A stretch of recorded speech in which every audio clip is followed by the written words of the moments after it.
Bismillahirrahmanirrahim. Alhamdulillah. Assalatu wassalamu ala Rasulillah wa ala alihi wa ashabihi wa man tabi'ahum bi ihsanin ila yaumiddin. Amma ba'du. Alhamdulillah, pada kesempatan siang ini Allah Subhanahu wa taala kembali memberikan nikmat kepada kita semua, dan kita manfaatkan nikmat yang Allah berikan kepada kita ini untuk kembali dalam rangka beribadah kepada Allah Subhanahu wa taala.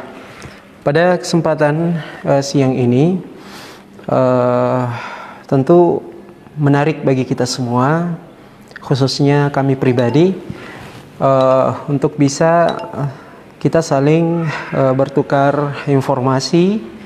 Ya, karena tentu saja apa yang kita lakukan ini memang kami niatkan sebagai ajang untuk sharing ilmu, ya, dan semoga juga para ikhwah dan para akhwat, para ummahat, ya, para aba, termasuk para orang tua santri yang menyaksikan tayangan ini bisa memberikan tanggapan positifnya atau bisa memberikan juga informasi atau sharing ilmu di tayangan ini.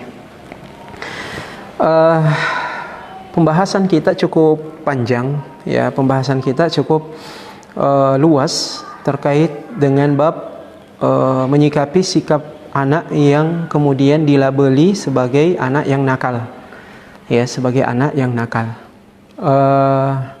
Perlu kita sama ketahui bahwa Allah Subhanahu wa taala telah menyempurnakan agama kita ini. Agama Islam adalah agama yang universal ajarannya. Segala sesuatunya itu kemudian terdapat dan termaktub dan semua teratur di dalam agama kita ini, ya. Oh ya, sebelum saya lanjutkan, mungkin ada di antara ikhwah yang bisa menginformasikan suaranya, kualitas suaranya apakah masih kresek atau seperti apa. Tolong diinformasikan agar tidak terganggu. Iya, sambil saya lanjutkan, olehnya itu tentu tidak ada yang ya, tayyib. Jazakallah khair, Rizky Hermansyah. Salam untuk ikhwah di Bantaeng, insyaallah. Iya. Kita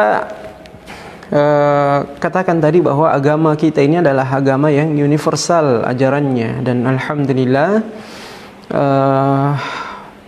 hal yang sangat penting juga kita lakoni, jalani sehari-hari, yaitu pada persoalan pendidikan, pada persoalan membangun karakter, ya, dan membina atau mengkader, ya, mengkader orang-orang yang ingin kita kader, termasuk para murid-murid kita, santri kita, atau anak-anak kita sendiri, ya.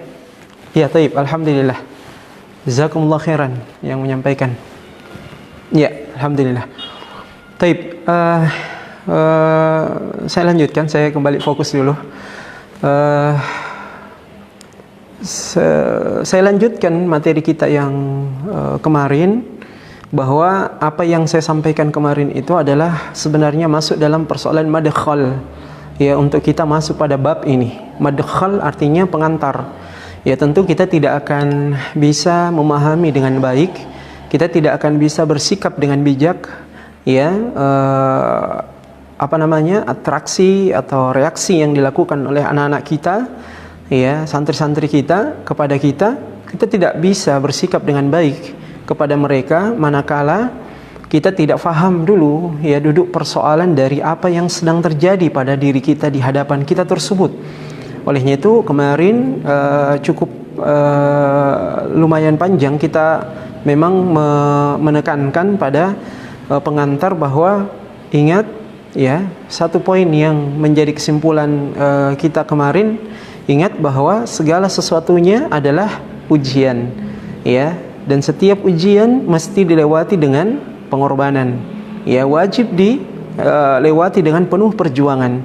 Dan setiap upaya dan jeripayah dari pengorbanan dan perjuangan yang kita torehkan untuk menghadapi berbagai macam turbulensi, masalah-masalah atau persoalan-persoalan kehidupan kita, termasuk yang memberikan andil dalam persoalan itu adalah misalnya murid kita, santri kita, anak-anak kita, maka perlu kita sama ketahui, ya, kita mesti punya niat, ya, kita harus bisa melewatinya karena Allah Subhanahu wa taala.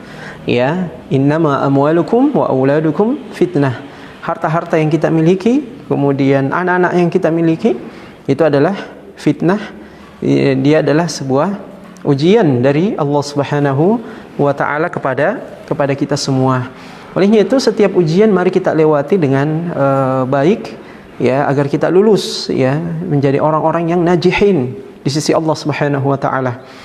Ya, ini harapan kita bersama. Nah, kalau kita sudah faham dan kita sudah mengerti bahwa yang sedang terjadi di hadapan kita ini adalah sebuah ujian atas kehendak dari Allah untuk menguji kualitas iman dan amal soleh kita. Nah, dalam praktek actionnya kita di dalam memberikan sikap timbal balik kepada murid anak-anak kita, itu sudah kita bisa, ya, ada gambaran. Ya, kita sudah mempunyai gambaran dalam persoalan tersebut. Beda kalau memang kita tidak paham. Ya, kalau kita tidak paham pengantar yang kita sebutkan kemarin itu, maka kita akan selalu sakit hati dengan masalah. Selalu kita akan merasa down dengan setiap masalah. Masalah apa saja, baik itu masalah atau mungkin kita secara khusus batasi saja masalah dari santri kita, anak didik kita, ya, anak-anak kita, pasti menjadi sebuah hantaman keras bagi kita. Padahal jika kita sekali lagi mengetahui apa yang kita jelaskan kemarin, maka insya Allah kita akan bisa mencair dengan suasana dan bisa bersikap dengan penuh hikmah di dalam menyelesaikan masalah tersebut. Tentu kita menjadi satu tuntutan bagi kita untuk menyelesaikan masalah, bukan lari dari masalah. Taib. Tentu saya tidak mengulang lagi hal itu, dan bagi yang mau lebih mendalami bisa diputar kembali rekaman sebelumnya.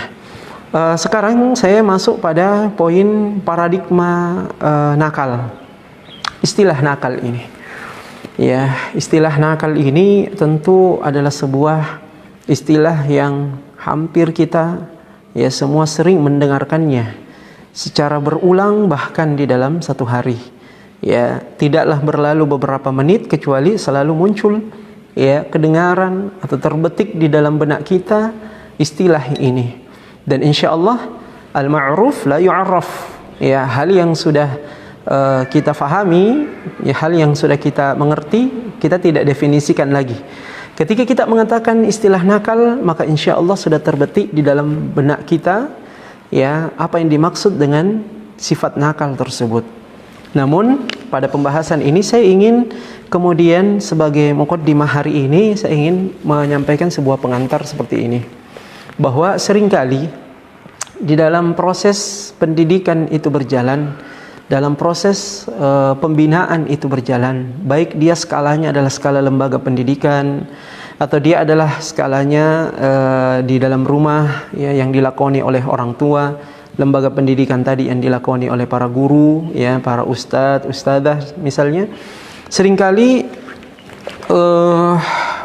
kita mendapatkan istilah ini, entah dia berada pada sisi gurunya, ya, yang mungkin sudah tepok jidat melihat anaknya yang sudah tidak, anak didiknya yang sudah tidak mampu lagi dia tangani, sampai kemudian dia angkat tangan menyerah dan mengatakan anak tersebut adalah anak yang nakal. Atau orang tua misalnya, ketika melihat tindakan dari seorang anak yang kemudian disuruh makan tidak mau makan, disuruh mandi tidak bergeming, bergerak dari tempatnya untuk pergi mandi, disuruh pergi belajar apalagi, ya, disuruh pergi sholat, waduh, menjadi satu hal yang selalu menjadi adu otot, ya, dan adu suara kadang-kadang kita ya dalam menghadapi model anak yang seperti ini. Nah, sekarang apakah pantas kemudian, ya ini saya ingin menyampaikan sebuah pertanyaan yang sebentar mungkin akan mulai terbayangkan dan tergambar seperti apa ya kenekatan kita di dalam mengeluarkan statement nakal tersebut kepada seorang anak. Apakah kemudian ketika gambarannya, saya berikan gambaran seperti ini. Misalnya ketika kita sholat, kita harapkan anak kita ini ya tenang di tempatnya. Cukuplah dia bermain di tempatnya. Mungkin tidak jauh dari posisi kita sholat. Namun apa yang terjadi, tiba-tiba kemudian dia datang menghampiri kita dan menaiki punggung kita saat kita ruku' atau saat kita sujud. Ya, dia menarik jilbab kita, dia membongkar sejadah kita, dia kemudian menarik sarung kita, bahkan ya membuka peci kita misalnya. Ya, satu kali terjadi, alhamdulillah. Ya, 2-3 kali sering terjadi, akhirnya kita menyimpulkan ini anak ya nakal betul, ya ini anak nakal betul, ya ini anak nakal betul. Ya, setiap kita mau sholat selalu diganggunya, setiap kita mau sholat selalu dinaiki kita punya punggung, setiap kita sholat selalu dibuka pecinya, ditarik sarungnya malah. Ya subhanallah. Ya, atau gambaran yang lain yang semisal dengan kondisi seperti itu. Kita misalnya orang tua yang sementara memasak di dapur. Suatu ketika ada hajat yang ingin kita sampaikan ke anak kita. Ya, ada hajat yang ingin kita sampaikan ke anak kita.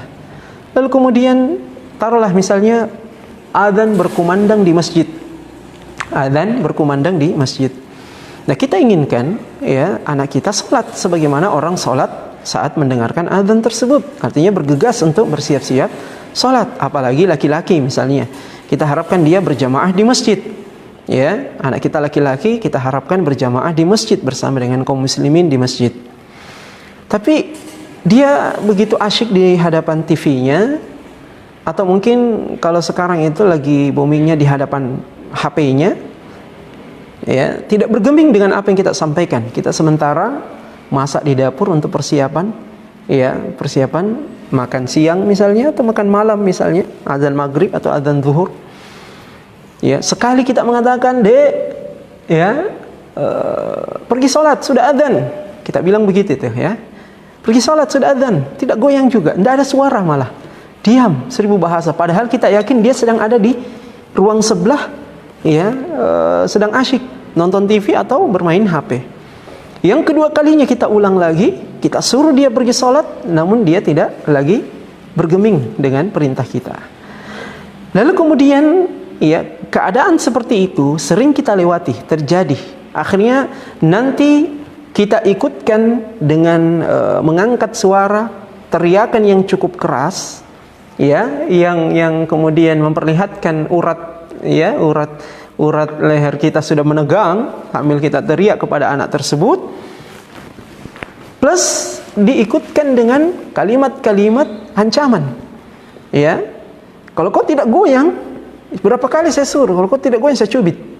Ya, atau bagi sebahagian orang dia misalnya dia buat satu suara yang menakutkan, misalnya dia pukul apa misalnya, ya, supaya menghasilkan suara yang menakutkan anak tersebut.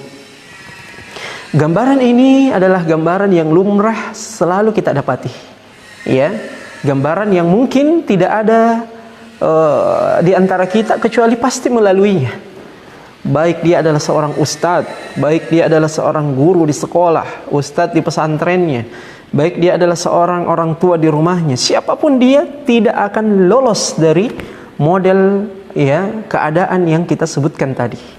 Ya, silahkan bagi teman-teman yang menonton yang mungkin juga merasakan hal itu bisa menyampaikan dalam komennya, ya, betapa seringnya kita, ya, setiap harinya kita merasakan hal seperti itu. Nah, apakah kemudian keadaan itu pantas bagi kita untuk melabeli anak tersebut sebagai anak yang nakal? Ya, berapa kali saya kasih tahu kau nak? Berapa kali saya kasih tahu kau, Dek? Ya, setiap saya kasih tahu 1 kali saja. Ya, saya sampaikan, ya langsung bergerak. Wah, itu ideal konsep di dalam otak kita. Kita sebagai orang tua, kita sebagai pengajar, kita sebagai pendidik, maunya idealnya seperti itu. 1 kali kita menyuruh, Abdullah, bangun, pergi salat subuh. Ya. Alangkah bahagianya kita ketika disuruh bangun langsung bergerak. Ya, tapi realitasnya yang terjadi adalah tidak seperti itu kebanyakannya, ya, kecuali yang dirahmati oleh Allah Subhanahu wa taala. Nah, apakah di sini ya tidak ada peran dari orang tua sehingga menghasilkan keadaan yang seperti itu? Ya, saya ingin membawa kita semua kepada sebuah sisi bahwa apakah kita peran sebagai pendidik, peranan kita sebagai seorang pendidik, ya, ya, Masya Allah, peranan kita sebagai seorang pendidik, peranan kita sebagai seorang ustadz bagi anak santri kita, peranan kita sebagai seorang orang tua untuk anak-anak kita, itu sudah maksimal. Ya, sudah maksimal di dalam mendidik, mengarahkan, mengajarkan kepada mereka. Ya, dan apakah kita sudah bersungguh-sungguh dan melalui kesabaran ya di dalam proses itu, ya, atau dengan mudahnya kita, begitu teganya kita langsung memberikan satu istilah yang negatif maknanya, ya, yang saya sebutkan kemarin. Kalau dia berulang sering didengarkan, maka dia akan senang dengan istilah itu. Ada namanya teori 21, ya, seorang peneliti di Amerika, ya, peneliti di Amerika yang saya lupa namanya, dia membuat satu uji coba, ya, istilah yang berulang disampaikan, yang selalu melekat akan menjadi branding dirinya, ya, dan itu sudah cukup pada hari yang ke-21. Dimulai dari hari pertama. Hari pertama misalnya seorang anak yang bernama Abdullah, ya, dilabeli sebagai pengganggu. Ya, hari kedua diulangi lagi kalimat itu, dia adalah pengganggu. Hari ketiga sama, perbuatannya mengharuskan kita mengeluarkan kalimat untuk dia pengganggu. Ya, sampai ke hari 20, sampai ke hari 21 itu terus setiap hari didengarkan oleh si Abdullah tadi, pengganggu. Akhirnya di hari ke-21 itu dia sudah begitu bangga dengan istilah pengganggu, dan dia sudah melekat dengan sifat itu, dan dia ingin terus berada pada sifat itu. Maka jangan heran, inilah tadi yang saya katakan, mana peran kita sebagai orang tua?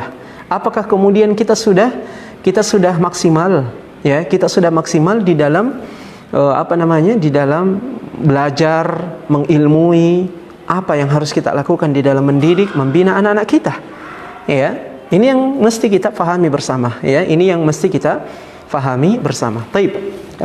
Saya tinggalkan dulu untuk bab itu karena nanti ada bab khususnya, ada penjelasan khususnya, karena pembahasan kita ini adalah pembahasan yang berseri insyaallah, karena bahasan ini cukup luas sekali dan tentu saja penting diketahui oleh setiap pendidik atau orang tua.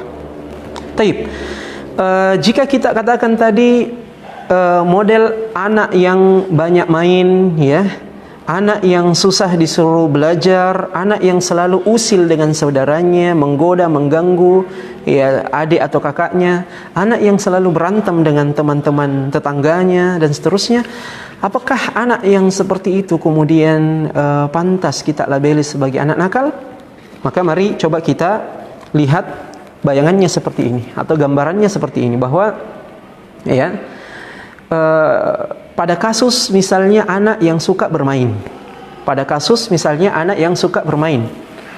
dia sementara asyik bermain bersama dengan teman-temannya. Kalau anak-anak perempuan misalnya dia main boneka, ya, dia main dokter-dokteran, ya, dia sedang main apalah begitu, ya, dia 2-3 orang anak perempuan sedang bermain di situ. Ya, tiba-tiba kita suruh pergi sholat tidak mau, kita suruh pergi belajar tentu tidak mau, ya, kita suruh pergi begini dan begitu tidak goyang, dia maunya bermain saja.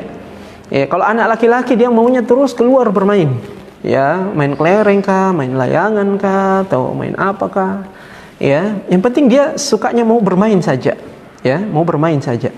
Nah, akibat karena dia lebih mementingkan ingin bermainnya ketimbang ketimbang perintah orang tuanya, akhirnya kita katakan dia anak nakal karena lebih banyak bermain, banyak mainnya. Ya, kalau konteksnya dia adalah seorang santri di dalam halaqah, ya, atau kalau dia murid di dalam kelas, kita sebagai seorang guru menjelaskan rumus fisika atau matematika atau apa yang kita ajarkan di kelas, tiba-tiba di belakang dia bermain, dia bercerita atau dia melakukan hal-hal yang misalnya tidak pernah kita bayangkan sebelumnya. Atau ketika dia berada di dalam halaqah, ya, dia berada di dalam halaqah, dia kerjanya usil kepada temannya, bermain, ya. Dia main apa, dia hanya menggambar-gambar di bukunya, atau dia bahkan bawa mainan Rubik misalnya, dia putar-putar Rubiknya di dalam halaqah Qur'annya.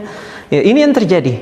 Maka kemudian jika kita tidak faham apa yang kita sebutkan tadi itu, kita akan mengatakan biasanya, normalnya, idealnya atau umumnya orang akan mengatakan anak ini adalah anak yang nakal. Kenapa itu anak tidak pernah naik progresnya menghafal? Hafalannya itu saja. Maka gurunya mengatakan, ya, bagaimana mau bertambah hafalannya Ustaz kalau dia kerjanya main saja di dalam halaqah. Dia kerjanya main saja di dalam halaqah. Bagaimana anak itu mau pintar di kelas kalau kerjanya, ya, dia hanya bermain saja. Kalau di rumah tidak pernah mau belajar, ya, dan seterusnya. Maka kita katakan nakal mentong itu anak, ya, nakal sekali anak tersebut. Nah, baik, dalam persoalan bermain perlu kita dudukkan kasus per kasus dalam persoalan ini sebenarnya. Persoalan bermain misalnya, dia sebuah kasus yang kita sebut sebagai kasus bermain. Kasus bermain ini, ya, tentu saja perlu kita fahami dengan baik.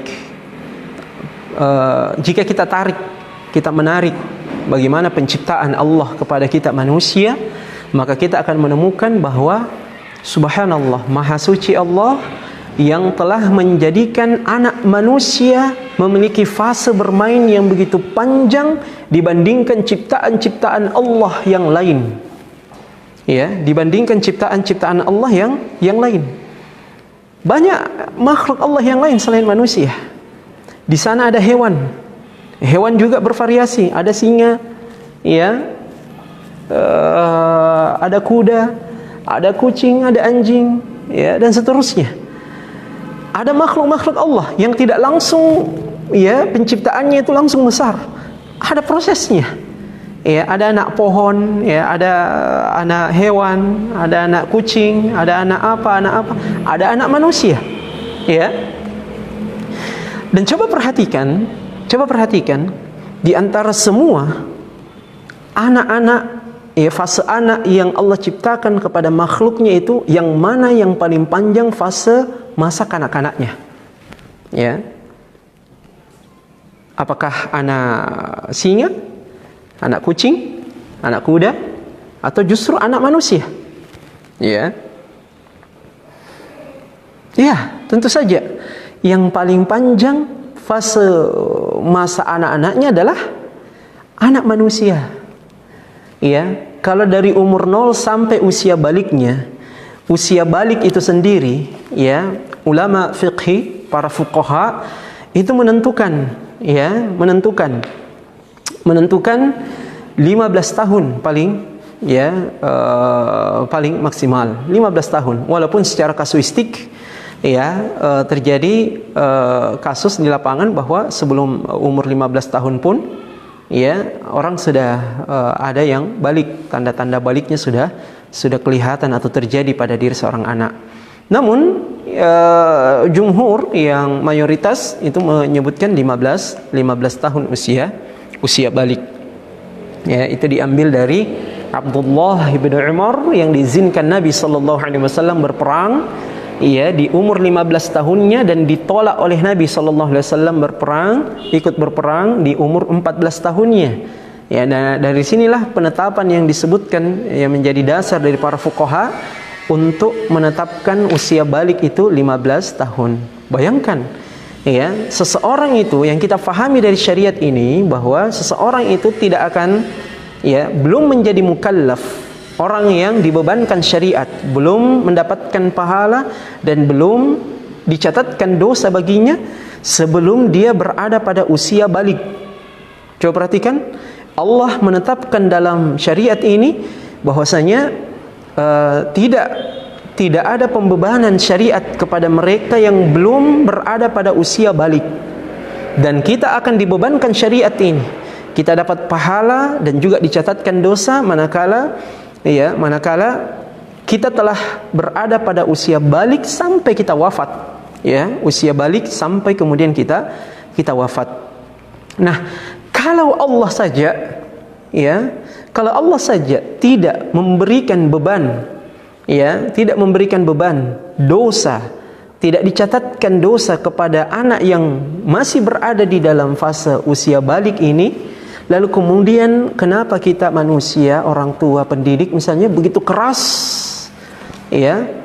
begitu keras di dalam menyikapi anak yang sebenarnya dari sisi syariat belum mendapatkan azab dari Allah ketika melanggar sebuah syariat. Ini dulu poinnya pertama.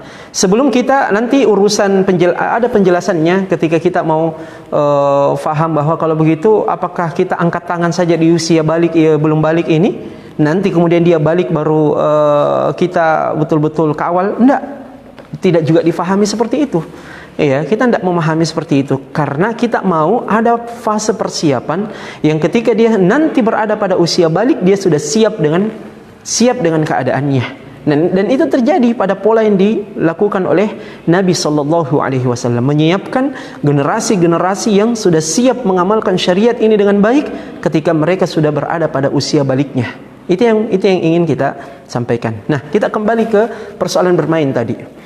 Ternyata kita dapati kalau binatang itu atau hewan hanya berapa bulan saja, paling 6 bulan berapa bulan mereka anak binatang itu berada pada usia anak-anaknya, hanya beberapa bulan saja, paling maksimal mungkin hanya 6 bulan saja mereka berada pada keadaan anak hewan. Kalau anak manusia, coba bayangkan anak manusia, dia bisa sampai umur 14-an tahun. Dia bisa sampai pada umur 14-an tahun. Coba, begitu panjang, bertahun-tahun. Nah, dan menjadi satu fitrah yang tidak bisa kita pungkiri. Kita para pendidik, kita para orang tua, jangan kita menyelisihi fitrah ini. Bahwa fitrah penciptaan yang Allah ciptakan keadaannya kepada kita manusia ketika berada pada fase anak-anak adalah bermain, adalah bermain. Sehingga jangan kita jangan kemudian kita labrak fitrah ini. Tentu ada caranya, Kita juga tidak mau mengatakan kalau begitu anak-anak bermain saja, Kalau begitu anak-anak kita biarkan dia dengan dunia bermainnya, Kita berikan fasilitas yang luar biasa untuk bermainnya dia dan seterusnya. Ini juga perlu kita tinjau baik-baik nanti. Jangan sampai kemudian kita harus fahami dengan baik. Mungkin ada waktunya nanti kita akan panjang lebar juga dalam persoalan memberikan mainan atau memilihkan mainan atau memberikan jatah bermain untuk anak-anak. Nanti kita mungkin pada sesi berikut pada masa yang akan datang kita bisa jelaskan hal tersebut karena ada juga aturannya. Dan sedikit saya berikan gambaran. Nabi sallallahu alaihi wasallam menikah dengan Aisyah radhiyallahu anha dan Aisyah masih berada di dalam keadaan kekanak-kanakannya, dan itu dibuktikan bahwa Aisyah masih sering bermain boneka bersama dengan teman sebayanya di rumah beliau. Ini menunjukkan bahwa Rasulullah sallallahu alaihi wasallam memberikan hak kepada Aisyah di masa kanak-kanaknya untuk masih tetap bermain walaupun dia adalah seorang istri dari Nabi sallallahu alaihi wasallam. Dia statusnya sudah menjadi seorang istri bagi Rasulullah sallallahu alaihi wasallam. Di sini secara sepintas, walaupun bukan saatnya kita mau syarah bahas bab ini secara lengkap, tetapi secara sepintas kita sudah terbayangkan Rasulullah saja kepada istrinya Aisyah masih memberikan jatah permainan, fasilitas permainan dan waktu bermain untuk Aisyah radhiyallahu taala anha. Nah, kita kembali.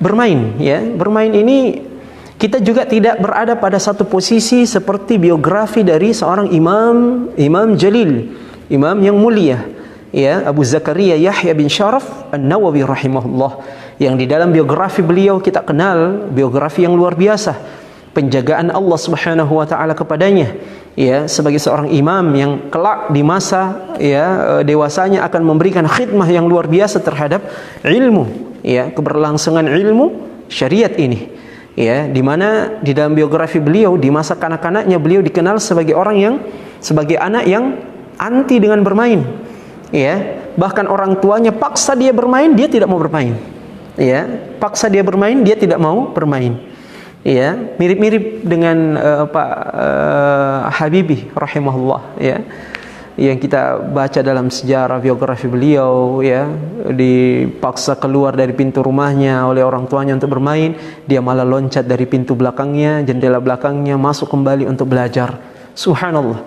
Nah, orang yang seperti ini tentu tidak menjadi patokan dalam persoalan ini. Hukum kaidah fiqhiyah itu mengatakan al-hukmu bil ghalib wan nadir la hukma lahu. Ya, hukum itu ditetapkan atas kebanyakannya. Adapun yang jarang terjadi itu tidak ada hukum dibangun atasnya. Ya, dia kasuistik, ya, sifatnya dia kasuistik dan tidak menjadi dasar di dalam menetapkan sebuah, ya, dasar hukum. Maka menghukumi kebanyakannya. Seperti, ya, saya gambarkan, seperti misalnya ketika Allah mengatakan wa mal hayatud dunya illa innama hadhil hayatud dunya la'ibun wa lahwun. Innama hadhil hayatud dunya la'ibun wa lahwun. Ya, ketika Allah mengatakan sesungguhnya kehidupan dunia ini adalah la'ibun wa lahwun. La'ib artinya bermain. Lahwun artinya bersenda gurau. Ya, Allah mensifatkan secara umum bahwa dunia ini adalah dunia yang di dalamnya orang banyak bermain-main saja, banyak bersenda gurau saja. Ya, banyak bermain-main, banyak bersenda gurau. Bagaimana dengan kita yang tetap rukuk, sujud, ibadah, doa kepada Allah? Apakah kemudian kita dikategorikan juga, ya, orang yang bermain dan bersenda gurau, padahal kita adalah orang yang berada di dunia ini dan kita berusaha untuk menjadi orang yang saleh? Ya, jawabannya Allah mengatakan mensifatkan dunia ini sebagai la'ibun walahun disebabkan karena kebanyakan manusia bersikap di dalam dunia ini la'ibun walahun. Maka Allah menghukumi dunia ini dari kebanyakan sikap yang dilakukan oleh manusia, bukan yang sedikitnya. Nah, ini penjelasan singkat kaidah al-hukmu bil ghalib wan nadir la hukma lahu. Maka kita katakan tadi, ketika ada anak yang fitrahnya justru tidak mau bermain, dia mau dia mau belajar, maka tolong bagi para pendidik, para orang tua, jangan ditahan dirinya untuk mau belajar. Mana tahu di masa yang akan datang dia akan menjadi penerus, ya, Imam An-Nawawi rahimahullah. Ya, mana tahu di masa yang akan datang dia menjadi penerus Pak Habibie rahimahullah. Ya, menjadi orang yang memberikan sumbangsih nilai ilmu, ya, kepada kita nantinya, ya, kepada bangsa dan negara ini atau kepada syariat agama ini malah. Maka yang seperti ini jangan ditahan, ya. Support dia untuk mau belajar, support dia, fasilitasi dia untuk mengembangkan potensinya untuk mau belajar tersebut. Taib. Kita kembali, ya, masih dalam konteks bermain ini. Maka coba kita ingat, ya, poin berikutnya dalam persoalan bermain ini, coba kita ingat ketika kita sendiri berada pada usia anak, ya, usia anak-anak, ya. Ketika kita sendiri berada pada usia anak-anak, apa yang kita lakukan di usia yang mungkin kita sama seperti anak kita sekarang? Apa yang terjadi pada diri kita saat kita berada pada usia anak kita? Apakah kita berada di dalam bilik kamar dan kita begitu sibuk dengan rumus-rumus pelajaran? Apakah kita adalah anak yang begitu taat menjalankan ibadah salat? Ini saya berbicara di masa anak-anak, ya. Kalau sekarang, ya, wajib, tidak boleh tidak. Ya, kita kan sudah dewasa dan kita tahu mana yang harus kita dahulukan untuk dikerjakan dan seterusnya. Tapi dulu kita berbicara dan kita menarik diri kita di masa dulu. ketika kita berada di umur 5 tahun, ketika kita berada di umur 6, 7, 8, atau sebelum balik kita, kemana kita dulu di waktu tersebut?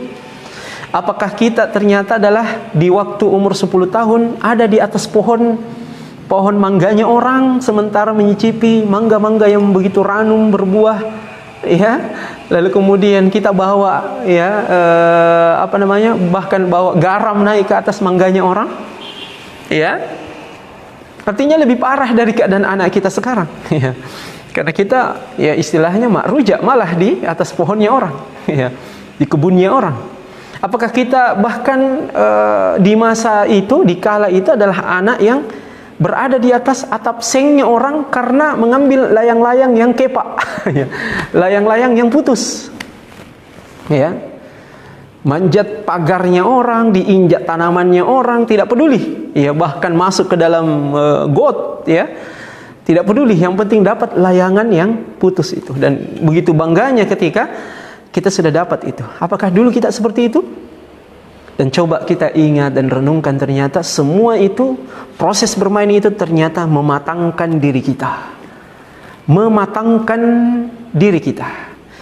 Ya, begini para pemirsa sekalian, bahwa kegiatan bermain itu dia bisa meningkatkan sensor motorik yang dimiliki oleh seorang anak. Pahami ini dengan baik. Motoriknya, baik dia adalah motorik kasar maupun halus, semua akan bereaksi di situ.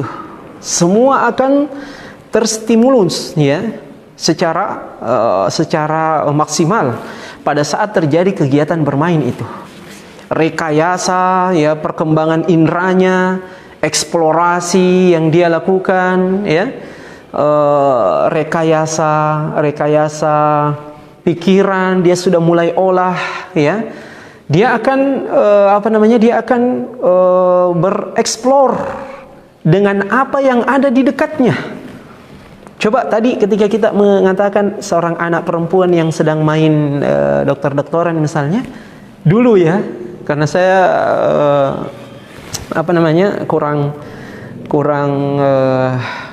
kurang bisa mencontohkan kalau permainan sekarang, ya, kecuali hanya sebatas pada permainan di HP saja, ya, tidak pada hal-hal yang dulu, ya, mungkin kita pernah jalani, ya, yang bisa menggerakkan fisik kita dalam permainan tersebut dan merangsang otak kita untuk, motorik kita untuk juga berpikir. Misalnya anak yang main dokter-dokteran, maka apa yang terjadi ketika dia melihat, ya, permainan ini, dia butuh pasien, ya, kan butuh tuh pasien yang akan diobati oleh dokter, dan dia menjadi dokter dan dia butuh pasien. Siapa yang akan menjadi pasien saat itu? Yang akan menjadi pasien pada saat itu adalah, ya, sapu tangan atau handuk kecil. Dia gulung-gulung, dia lipat 3 ujung atasnya, kemudian dia gulung dari bawah, kemudian dia lipat 2. Maka jadilah, ya, pada saat itu orang-orangan yang dianggap sebagai seorang dokter, seorang pasien, dan dia yang melakoni dirinya sebagai seorang dokter. Temannya yang menjadi ibu dari pasiennya. Subhanallah, ada interaksi, ada dialog, ya, rekayasa yang terjadi, yang semua lahir dari otaknya.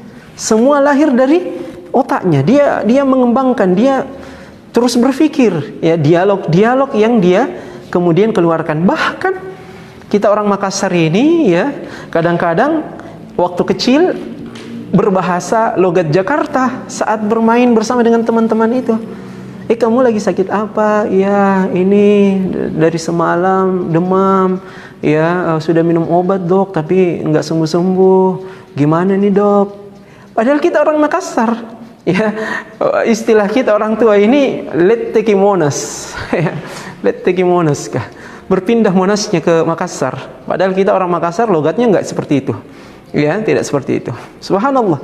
Coba lihat, bukankah itu sebuah sebuah eksplorasi dan manipulasi yang luar biasa, ya, lahir dari anak kita yang cerdas. Lalu kenapa kemudian karena banyak bermain kita mengatakan ini anak nakal? Ya, subhanallah, ini anak adalah anak yang nakal. Atau ambil permainan yang lain, ya, seorang anak laki-laki, ya ini anak laki-laki makan kerupuk misalnya, agak lebar kerupuknya. Ketika dia gigit, tiba-tiba bentuk kerupuk itu menjadi sebuah pistol mainan. Ya, pistol mainan.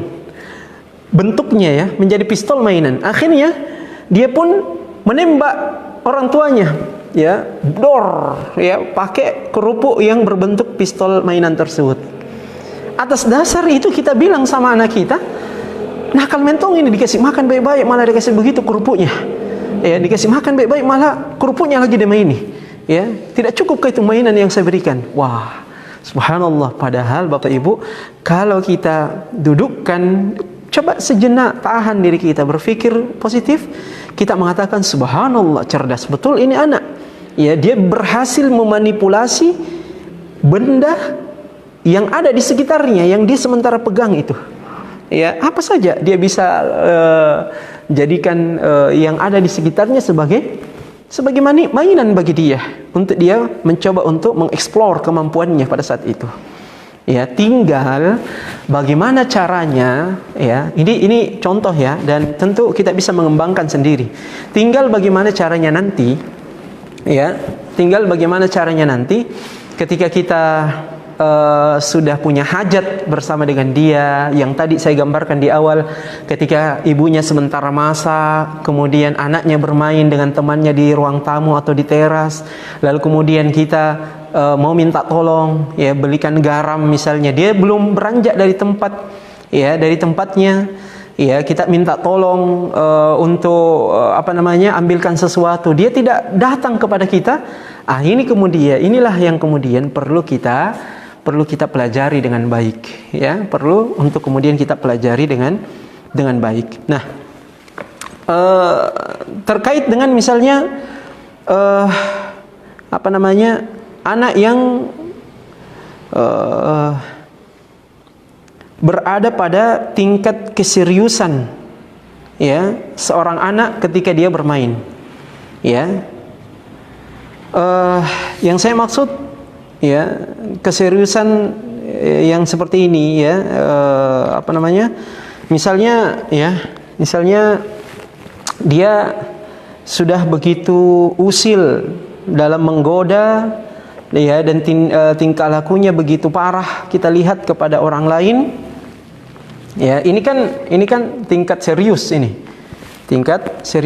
ya, dan bukan lagi sebatas bermain, sebatas bermain, ya. Kalau misalnya dia bermainnya adalah bermain seperti yang kita gambarkan di awal, ya, maka kita hanya butuh untuk mengarahkan saja anak tersebut, ya, dan mendampingi dia dalam permainannya, ya.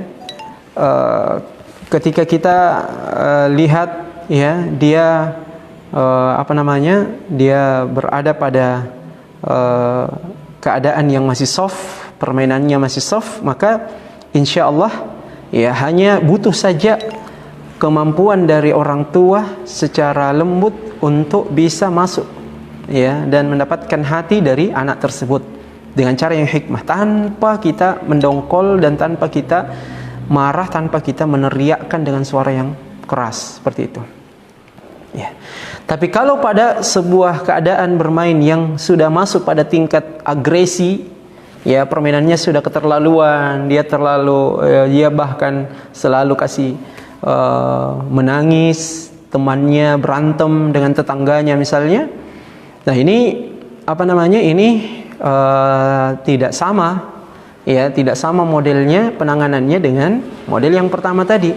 Maka kalau modelnya sudah seperti itu, ya, kalau modelnya sudah seperti itu, tentu, ya, ini tidak bisa langsung dihentikan, ya, tidak bisa langsung dihentikan. Tetapi, ya, paling pertama dan utama yang harus kita lakukan adalah buat dia merasa nyaman dulu tanpa tekanan. Buat dia merasa nyaman dulu tanpa tekanan. Karena dia bisa berpindah fase ke fase yang berlebihan, atau dia lebih kepada agresi kepada orang lain. Agresi dalam artian dia kasar, dia bahkan berkelahi dengan orang lain. itu tentu ada proses sehingga dia melakukan hal seperti itu. Dan bisa saja di antara prosesnya itu diberikan oleh orang tuanya. Sistem pola yang dibangun oleh orang tuanya adalah sistem agresi juga kepada dia, sehingga anak ini ringan tangan kepada temannya, cubit temannya, ganggu temannya, usil temannya. Kenapa? Karena kita orang tua yang membuat pola itu di dalam rumah. Kita para pendidik yang juga sedikit salah pukul, sedikit salah hantam, sedikit salah marah, sedikit salah teriak, sedikit salah mengeluh dan seterusnya. Akhirnya pola itu terjadi. Maka yang wajib kita lakukan di sini adalah paling pertama buat dia merasa nyaman dulu tanpa ada tekanan. Otomatis kita pun harus punya rasa itu. Kita pendidik kalau tidak merasa nyaman, sulit untuk melakukan sikap yang terbaik kepada anak didik kita. Kita orang tua kalau kita tidak merasa nyaman, walaupun kita diberikan masalah oleh anak kita. Coba lihat, ya, bapak dari Nabi Yusuf alaihissalam, permasalahan seperti apa yang beliau dapatkan? Berat sekali. Ya, Yusuf, anak yang begitu dicintainya, akhirnya tidak bersama dengan dia. Bunyamin, saudara kandung dari Yusuf alaihissalam, juga tidak bersama dengan dia. Apa yang dia lakukan? Dia mengatakan, dikutipkan Allah dalam surah Yusuf, dan itu diulang sebanyak 2 kali, fasabarun jamil wallahul musta'anu ala ma tasifun. Sabar adalah sesuatu yang jamil, adalah sesuatu yang baik. Artinya apa? Kalau kita tadabburi kalimat ini, kita akan menemukan nilai ketenangan di situ. Kita sabarkan diri kita, ada ketenangan yang akan datang kepada orang yang sabar itu. Ada ketenangan, ada merasa enjoy begitu dengan kesabaran yang kita hadirkan. Bapak dari Nabi Yusuf punya masalah yang begitu besar dari anak-anaknya, ya, punya masalah yang begitu besar. Belum lagi musim paceklik, ya, di masa ketika sudah tidak ada Nabi Yusuf, ya, musim kemarau yang begitu berkepanjangan yang mengharuskan dia mengutus anak-anaknya ke negeri Mesir, ya, mencari bantuan dan seterusnya. Itu masalah. Belum lagi usianya yang sudah mulai tua, ya, sulit untuk bergerak dan seterusnya, ya, penyakit juga sudah melanda dan seterusnya. Ya, ini masalah, tapi beliau menenangkan dirinya dalam setiap problem yang didapatkan dengan mengatakan fasabarun jamil. Tenangkan diri dulu.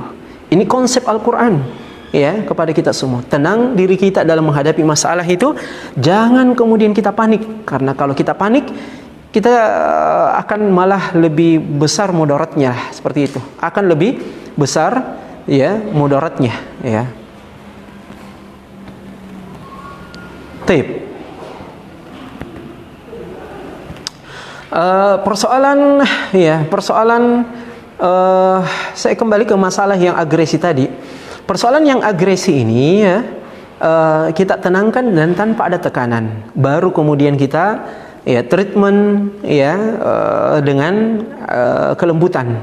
Ya, memang bagi sebagian kasus itu tidak semudah membalikkan telapak tangan. Tergantung masa, ya, situasi kritisnya anak tersebut, ya, termasuk tingkat keparahannya, ya. Ada anak yang mungkin butuh disapu-sapu kepalanya 1 pekan saja, ada yang butuh sampai sebulan, ada yang butuh bahkan lebih dari setahun. Maka itu tentu saja adalah konsekuensi dari kita untuk bisa bersabar di dalam menghadapi sembari kita mencari formula yang tepat untuk mendapatkan jiwa anak tersebut.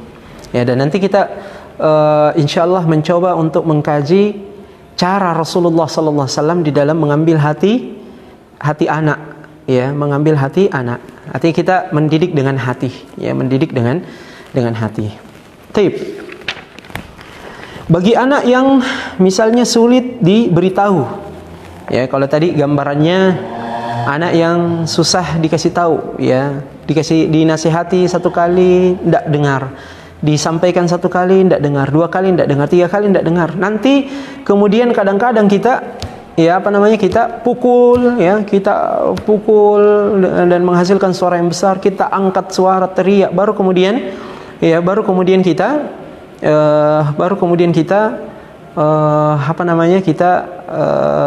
lihat respon dari anak tersebut. Nah, anak yang seperti ini yang tidak mau diberitahu, yang sulit diberitahu, maka kondisinya, ya, tampaknya kita harus mencermati beberapa aspek. Yang pertama, Ya, apakah orang tua sudah benar-benar fokus saat memberitahu? Saya ulang, yang pertama, dan kita orang tua, para pendidiklah yang harus tanya kepada diri kita ini, lihat situasi kita ini saat kita memerintah itu, yang anak kita tidak mau goyang-goyang, tidak mau bergerak ya untuk menjalankan perintah kita. Yang pertama adalah, apakah saat kita memberitahu, saat kita menginstruksi, saat kita memerintah, kita sudah berada pada keadaan ya sudah fokus ya saat memberitahu tersebut, ya. Karena banyak orang tua yang kemudian itu tadi sibuk di dapur masak, dia teriak, "Nah, sudah azan. Nah, pergi sholat. Ya, pergi mandi." Sementara dia sibuk masak di dapur. Ya. Ini kurang lebihnya akan dimaknai oleh sang anak bahwa belum disuruh. Ya, belum, ya masih tingkatan instruksi yang masih ringan lah, masih bisa jadi tolak-tolak ini, bisa ditunda-tunda dulu. Akhirnya dia pun tidak goyang dari tempatnya. Ya, akhirnya dia tidak goyang dari tempatnya. Coba kalau dia misalnya anak yang masih main HP, ya, atau anak yang nonton kemudian azan maghrib. Coba kalau kita orang tua tinggalkan dulu masakannya, kalau masih bisa ditinggal ya. Ya, kalau harus segera kita selesaikan, ya selesaikan sedapat mungkin lah. Tinggalkan dulu apa yang kita kerjakan itu, lalu kemudian kita berdiri di samping televisi, lalu kemudian kita matikan TV itu, ya, kita matikan TV itu, lalu kemudian ya kita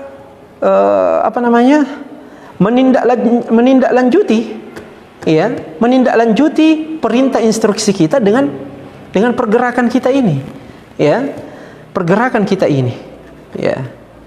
Artinya tinggalkan dulu masakannya, lalu kemudian kita bergerak menuju anak kita dan kita suruh dia di situ.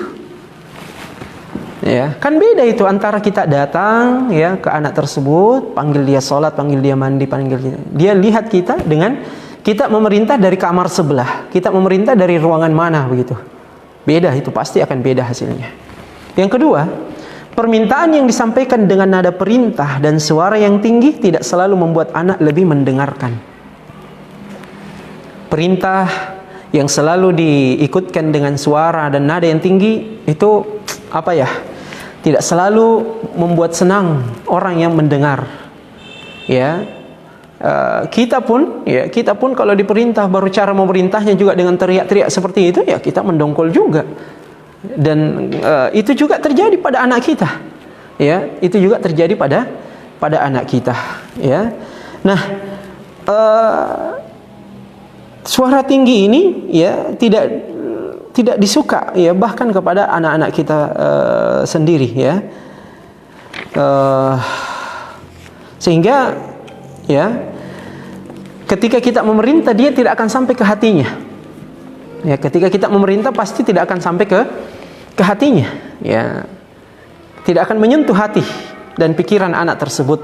Ketika kita menyampaikan, ketika kita memberitahu, tidak akan sampai ke hatinya, ya.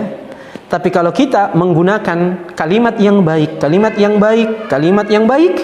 maka insya Allah kalimat yang baik dan santun itu akan sampai kepada hatinya. Misalnya ya, tadi modelnya sudah dari dapur kita keluar ke samping TV, kemudian kita matikan TV-nya, kemudian kita tanya baik-baik anak kita, ya kita bilang mas, ya, atau nak, ya kita bilang nak, ya, sekarang sudah adzan, kamu dengar tidak? Ya bu, saya dengar adzan, ya, sementara berkumandang. Kalau adzan kita apa yang kita lakukan kalau adzan? Ya sholat. Ya kalau begitu ayo kita sholat. Oh iya, ayo kita sholat. Kan selesai. Ya, daripada kita teriak-teriak di dapur tidak ada habisnya, sakit hati kita tidak goyang-goyang. Ya, belum lagi kalau akhirnya masakan kita juga kacau, ya, kelebihan garam, kelebihan apa misalnya, gara-gara kita mendongkol sambil masak tersebut. Ini kan berbahaya, ya. Dan yang ketiga, ya, jadi yang kedua ini gunakan kalimat instruksi yang baik. Ya, kalimat instruksi yang baik. Yang ketiga, banyak anak yang kurang memahami maksud perintah orang tua. Ya, begini, kita kadang-kadang tidak memberikan instruksi yang jelas kepada anak itu, sehingga ketika dia dengarkan dan dia tidak paham, dia tidak mau goyang. Ya, ketika dia dengar, dia dengarkan, dia tidak paham, dia tidak mau goyang. Tapi coba kita, ya, coba kita fahamkan dia apa manfaat atau apa tujuan dari perintah kita itu. Misalnya, kita selalu lihat anak kita keluar dari rumah tidak pakai sendal. Di luar banyak mudarat, kotoran ayam kah, najis, ya, paku atau beling atau apa. Kita selalu mau dia keluar pakai sendal. Ya, kita hanya menginstruksikan sampai pada kalimat pakai sendal, keluar pakai sendal. Kalau mau keluar pakai sendal, sang anak yang masih yang masih lugu seperti itu, dia tidak tahu mudaratnya, dia tidak akan, ya. Apalagi kalau dia lebih senang tidak pakai sendal, maka dia tidak akan pakai sendal. Tapi coba kalau kita jelaskan apa bahayanya ketika dia tidak pakai sendal dan apa manfaatnya ketika dia pakai sendal, maka itu akan lebih membantu kita dalam setiap instruksi dan perintah kita. Nah, kalau keadaannya sudah seperti itu, kira-kira adakah kemudian kita masih nekat mengatakan anak dengan model yang kita sebutkan di atas tadi adalah anak yang nakal, atau malah kita yang kurang faham, kita yang banyak kekurangan? Na'udzubillah.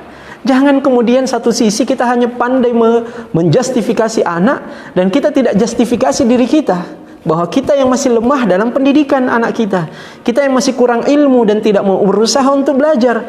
Kita hanya menghabiskan waktu membaca status orang lain, kita menghabiskan waktu menelaah, stalking, ya, akun-akun orang lain. Kita tidak punya sempatkan waktu untuk belajar bagaimana anak saya, bagaimana murid saya, bagaimana saya dalam mendidik mereka. Coba itu yang kemudian kita benahi dulu dalam persoalan ini. Ya, apakah kemudian ternyata kesalahan fatalnya itu lahir pada diri kita atau lahir dari anak kita? Baik, sampai di sini dulu untuk pembahasan ini, dan saya coba lihat pertanyaan yang masuk. Jazakumullah khairan kepada ikhwah yang bergabung, akhwat yang bergabung, atau ummahat, para aba. Oh iya, ada pertanyaan juga disampaikan saya sebelumnya. Qaulan baligha, perkataan yang penuh hikmah yang bisa memberikan efek, ya, ke hati seseorang. Ya, itu tepatnya di dalam surah An-Nisa ayat 63. Ulaika alladzina a'udzu billahi minasyaitonir rajim. Ulaika alladzina ya'lamullahu, ya, ma fi qulubihim fa'rid 'anhum wa'idhhum wa qul lahum fi anfusihim qaulan baligha. Qaulan baligha. Kalau kita buka surah An-Nisa ayat 63, kita akan menemukan ayat ini. Qaulan baligha, perkataan yang sampai ke hati, yang bisa mempengaruhi hati. Konteks ayat ini berbicara terhadap orang-orang munafik. Konteks ayat ini berbicara kepada orang-orang munafik. Ya, di mana lihat caranya, dan ini menjadi satu metode juga, masya Allah, cara solusi Qur'aniyah, ya, untuk kita semua, yaitu konteksnya untuk orang munafik. Dan kita tahu orang munafik adalah yang kata Allah juga masih dalam surah An-Nisa, innal munafiqina fid darkil asfali minan nari walan tajida lahum nasira. Sesungguhnya orang-orang munafik itu berada pada neraka jahanam yang paling dalam dan tidak ada penolong bagi mereka. Ya, dalam ayat yang lain masih dalam surah yang sama, Allah mengatakan innallaha jami'ul munafiqina wal kafirina fi jahannam jami'a. Allah mengumpulkan orang-orang munafik dan orang-orang kafir bersama-sama dalam neraka jahanam. Namun ketika konteks ayat ini berbicara tentang cara memperlakukan orang munafik, kata Allah, fa'arid anhum, berpalinglah dari mereka wahai Muhammad, wa'idhhum, dan berikanlah nasihat kepada mereka. Jadi tidak ditinggalkan. Ya, anak kita ketika nakal tidak boleh ditinggal, tidak boleh kita melepas tangan. Murid kita ketika nakal tidak boleh kita berlepas tangan. Berpaling dari kebodohannya, artinya jangan kemudian kita ikut larut dalam kebodohan yang dia lakukan. Wa'idhhum, dan kita harus tetap wajib untuk menasihati, mengingatkan, mengajarkan kepada dia. Dan hebatnya Allah menggunakan kalimatnya pada ayat berikutnya, ya, pada kalimat berikutnya dalam ayat ini, wa'idhhum wa qul lahum fi anfusihim qaulan baligha, dan katakan kepada mereka, ya, sampaikan kepada mereka perkataan, kalimat-kalimat yang menyentuh hati.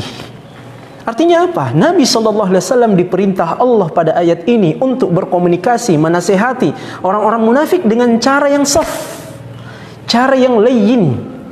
Ya, bentuk komunikasi ini sebenarnya banyak dalam Al-Quran. Ada qawlan ma'rufa, qawlan maysura, qawlan sadida, ya, qawlan layyinan, qawlan karima, qawlan baligh. Ada 6. Ya, dan mungkin mudah-mudahan suatu saat nanti kita bisa kaji ya seni komunikasi dalam Al-Quran ini. Ya, semuanya masya Allah. Ya, luar biasa hikmah yang Allah berikan kepada setiap istilah itu. Tapi fokus kita adalah qaulan baligha. Qaulan baligha ya adalah sebuah nasihat yang sampai ya kepada hati seseorang. Nah, dari sini menjadi satu hal yang harus kita jelaskan bahwa sesuatu yang tidak berasal dari hati tidak akan sampai ke hati. Bahkan sebaliknya, jika dia adalah sesuatu yang lahir dari hati, dia akan begitu mudah juga mendarat dan sampai ke hati. Ya, sehingga jangan pakai rumus kasar di dalam berinteraksi, ya, menasehati, mendidik, mengkader, ya, mengajar. Jangan pakai rumus itu. Allah saja menggunakan kalimat ketika Allah mengatakan Ar-Rahman 'allamal Qur'an. Ar-Rahman Allah, zat yang Maha Rahman, ya, artinya Allah yang yang Maha Rahman itu pengasih bagi hamba-hambanya. Kemudian Allah mengatakan 'allamal Qur'an, yang mengajarkan Al-Qur'an. Sehingga para pengajar mestinya punya sifat pengasih. Sebagaimana Allah mendahulukan sifat pengasihnya, baru kemudian menyebutkan Allah lah yang mengajar kita ilmu. Subhanallah. Ya, Nabi sallallahu alaihi wasallam, "Walau kunta faddan ghalidhal qalbi lan faddu min haulik." Ya, jika kamu wahai Muhammad, dalam surah Ali Imran, jika kamu wahai Muhammad ya memiliki perangai yang kasar, yang buruk, mereka akan lari darimu. Anak-anak tidak akan tahan di rumah, anak-anak tidak akan senang kepada orang tua, murid-murid tidak akan senang kepada ustadz, kepada guru yang selalu kerjanya marah-marah saja, mengeluh saja, mengeluh marah, pukul sana pukul sini, mendongkol sana mendongkol sini. Tidak ada jiwa yang senang dengan yang seperti itu. Orang munafik saja kita diperintah Allah untuk qaulan baligha, perkataan yang mesti lahir dari hati kita supaya sampai kepada hati dia. Ya, artinya kalau kita bermuamalah kepada dia dengan didahulukan kebencian, tidak akan sampai nasihat tersebut. Ya, kita nasihati dia, tapi kita juga marah-marah. Makanya sudah berapa kali saya kasih tahu, begini. Itu bukan menasihati, itu memarah-marahi namanya. Subhanallah. Ya, ini yang bisa saya tanggapi, wallahu a'lam. Ya. Kemudian keluarga yang lain yang juga punya 2 anak, rata-rata masalahnya sama, selalu berantem. Bagaimana mengatasinya, Ustaz? Yang berantem tadi ya seperti yang kita jelaskan ya. Alhamdulillah sudah dijelaskan dan saya tidak perlu ulang lagi. Berantem ini sudah masuk pada tahap agresi dan dia berada pada sebuah keadaan lingkungan, baik di rumah atau di luar rumahnya, yang modelnya juga seperti itu, sehingga dia pun begitu ringan tangan kepada saudaranya, kepada orang lain dan seterusnya. Jadi polanya dulu diubah. Ustadz, anak saya awalnya itu tidak baik. Awalnya itu baik, taat dan penurut, tapi sekarang semuanya bertolak belakang. Bagaimana cara mengatasinya? Pada situasi awalnya, usianya 13 tahun. Ini nampaknya lingkungan dan pola sekitarnya yang merubah dia. Mungkin kita entah dia bisa berubah disebabkan karena pola di dalam rumah, itu bisa saja terjadi, atau pola yang terjadi di lingkungan tempat dia bermain. Ya, pola tempat di mana dia banyak berinteraksi di situ, teman-temannya. Kita pilihkan orang yang terbaik yang menjadi khalilnya. Al-mar'u ala dini khalilih, falyanzur man yukhalil. Seseorang itu tergantung dengan agama khalilnya, agama saudaranya, teman dekatnya. Hendaknya dia memilih, memperhatikan kepada siapa dia berteman, ya. Dalam surah Al-Furqan Allah mengatakan, wa yawma ya'uddu adh-dhalimu 'ala yadayhi yaqulu ya laitani ittakhadhtu ma'ar rasuli sabila ya wailata laitani lam attakhidh fulanan khalila. Ya, ketika orang yang zalim kemudian tidak beruntung pada hari kiamat, menggigit tangannya sebagai bentuk kecelakaan bagi dia, dia mengatakan ya laitani ittakhadhtu ma'ar rasuli sabila ya wailata laitani lam attakhidh fulanan khalila. Andai kata dulu saya menjadikan Rasulullah sebagai ya jalannya Nabi sebagai jalanku, ya, dan saya tidak menjadikan si fulan sebagai khalilku, sebagai teman dekatku. Kenapa? Laqad adallani 'anidz dzikri ba'da idz ja'ani. Sungguh dia telah ya melalaikan saya dari adzikr, Al-Qur'an dan hadis, syariat, ya agama ini. Ya, padahal telah sampai kepada saya. Jadi ini peneman yang buruk, dan nanti bisa kita urai pada pertemuan selanjutnya insyaallah lebih jelasnya. Intinya terjadi permasalahan pada pola di mana anak tersebut berada dan sering berada di dalamnya. Ini yang harus kita protek dulu ya. Wallahu a'lam. Mengatasi ketergantungan sama gadget. Ya, ini tidak akan tergantung kalau kita orang tuanya yang tidak memberikan fasilitas. Subhanallah, pada hari ini orang tua begitu enteng, mau pekerjaan mencucinya lancar, memasaknya lancar, membersihkan rumahnya lancar, kasih saja gadget, tenang itu sudah. Kasih nonton YouTube, kasih putarkan game atau apa saja, selesai. 1-2 kali mungkin enteng, tapi kalau sudah sering akhirnya kecanduan. Ya, maka orang tua dulu, komitmen orang tua dulu. Anak akan dipola, perlahan-lahan bisa dipola kalau orang tuanya bisa memberikan pola yang baik. Jadi ini salah orang tua sih sebenarnya, wallahu a'lam. Bisa nanti insyaallah juga kita masuk pada tema itu.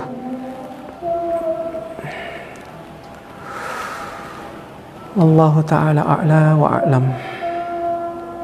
Baik, saya kira cukup ya, sudah azan zuhur. Jazakumullahu khairan. Dan nanti insyaallah kita masuk pada sesi berikutnya ya. Mudah-mudahan kita bisa selalu bisa mengambil manfaat, dan saya minta juga, saya berharap para ikhwah, para akhwat, para ummahat bisa sharing informasi dan ilmu juga di kolom komentar supaya kita bisa saling beristifadah dalam tayangan ini. Wallahu taala a'la wa a'lam. Jazakumullahu khairan wa barakallahu fikum. Saya akhiri, sudah adzan zuhur. Silahkan beribadah dan fokus dan banyak berdoa. Semoga Allah Subhanahu wa taala memudahkan seluruh urusan kita. Subhanakallahumma wa bihamdika asyhadu an la ilaha illa anta astaghfiruka wa atubu ilaik wa akhiru da'wana alhamdulillahi rabbil alamin. Assalamualaikum warahmatullahi wabarakatuh.